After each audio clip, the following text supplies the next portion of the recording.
ఎవడైనా పార్టీ పెడితే పోటీ చేస్తాడు.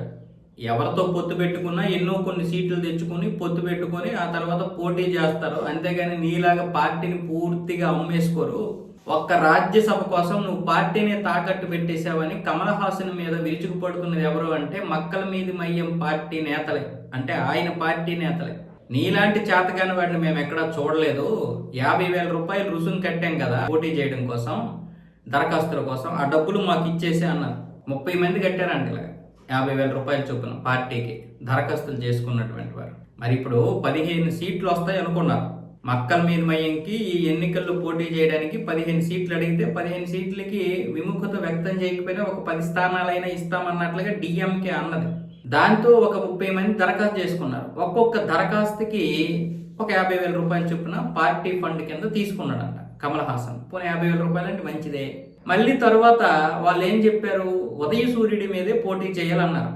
అంటే ఇప్పుడు కమల్ హాసన్ గుర్తు ఏదైతే ఉందో టార్చ్ లైట్ మీద కాకుండా డిఎంకే పార్టీ గుర్తుతో పోటీ చేయాలంటే అలాగే మేము చేయలేము, ఇది కరెక్ట్ కాదు, మా పార్టీ ఉనికే పోతుంది కదా అన్న విధంగా కమల్ హాసన్ ఫైట్ చేశాడు. అరే మా నాయకుడు గెలిచినా సరే, అంటే డిఎంకే పార్టీ గుర్తు మీద పోటీ చేస్తే గెలిచే అవకాశాలు ఎక్కువ ఉంటాయి, అయినా సరే అది వదులుకొని పార్టీ కోసం తన యొక్క గుర్తుతోటే పోటీ చేస్తున్నాడు. చూడండి, గొప్ప నాయకుడు అనుకున్నారు అందరూ. తీరా చూస్తే ఈ 10 నుంచి 15 స్థానాలు ఏవైతే ఉన్నాయో అవి కూడా వదిలేశారు. మీ గుర్తు తరఫు నుంచి మేము పోటీ చేయలేము కాబట్టి ఈ 15 స్థానాలు మీరే తీసుకోండి, మేము మీకు సపోర్ట్ చేస్తాము అన్నారు. 15 ఎందుకు ఇవ్వలేదు డిఎంకే అంటే, మీకు ఆల్రెడీ రాజ్యసభ ఇచ్చాం కదా, రాజ్యసభ మీకే ఇచ్చిన తర్వాత మరి మేము ఎలాగా ఇచ్చేస్తాము, కాబట్టి మీకు 5-6 స్థానాలు ఇస్తామని డిఎంకే పట్టుబట్టింది.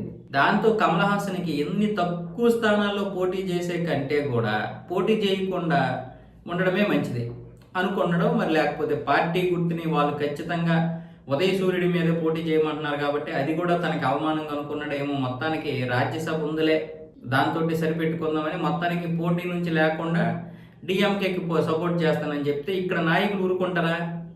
ఇక్కడ నాయకులు అందరూ కూడా దరఖాస్తులు పెట్టుకున్నారు కదా, అక్కడ కనీసం ఒక 10 స్థానాలైనా వస్తాయి, ఆ 10 స్థానాల్లో నాకు నీకు ఎవరికో ఒకరికి వస్తుందని ఒక్కొక్క స్థానం నుంచి 3-4 పోటీకి పడ్డారు, ఎవరికో ఒకరి టికెట్ వస్తుందని. అసలు ఎవరికి టికెట్ లేదు, అసలు ఆ పార్టీనే పోటీ చేయడం లేదు. దాంతో డిఎంకే ఏం చేసింది, త్యాగశీలివయ్యా నువ్వు, త్యాగమూర్తివయ్యా నువ్వు అని ప్రశంసలతో మీదకెత్తేసింది కమల్ హాసన్ని. కమల్ హాసన్ పని క్లోజ్ అయిపోయింది. ఎందుకంటే డిఎంకే, కాంగ్రెసు, అలాగే మక్కల మీద మయ్యంతో పాటు మరో 20 పార్టీలు, మొత్తం 22 పార్టీలు కలిపి ఒక కూటమి కట్టింది. చిన్న చిన్న పార్టీలన్నీ కలిపి వాళ్ళకి ఒక్కొక్కరికి 2 స్థానాలు ఇవ్వాలన్నా కూడా 40 స్థానాలు అవుతాయి. మరి కాంగ్రెస్ ఒక్కదానికి 30 స్థానాలు, మరి మక్కల మీద మయ్యంకి 10-15 ఇచ్చేస్తే, కాంగ్రెస్కి 30 ఇచ్చేస్తే, మరి మిగతా చిన్న చిన్న పార్టీలకి 1-2 స్థానాలు ఇచ్చేస్తే ఇంకేం మిగులుతాయి? లాస్ట్కి అన్నీ కలిపి పిల్లలు ఏముందంటే 134 ఉన్నాయి. దాంట్లో ఎన్ని గెలుస్తారు?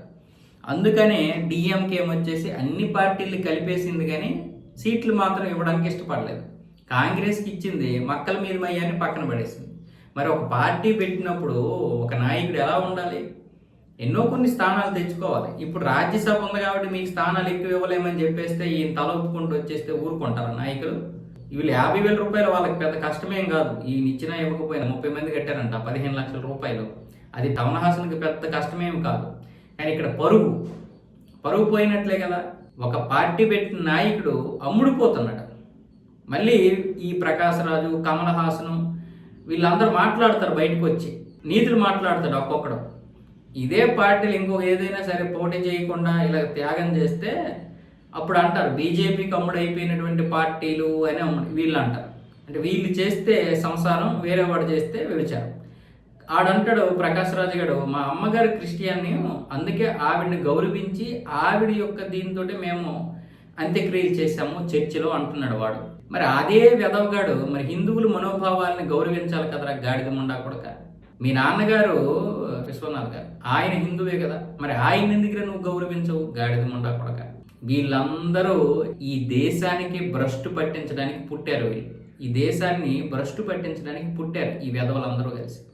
నేను వెధవలని ఎందుకు అంటానంటే, నా చిన్న వయసు కావచ్చు, వాళ్ళు పెద్దది కావచ్చు, వాళ్ళు గొప్ప వాళ్ళు కావచ్చు, కానీ జాతీయ విషయంకి వచ్చేసరికి, దేశం విషయం వచ్చేసరికి ఈడు ఒకడేమొచ్చేసి చైనాని పొగుడుతాడు, ఒకడేమొచ్చేసి పాకిస్తాన్ వైపు మాట్లాడతాడు, ఒకడేమొచ్చేసి అమెరికా గురించి మాట్లాడతాడు.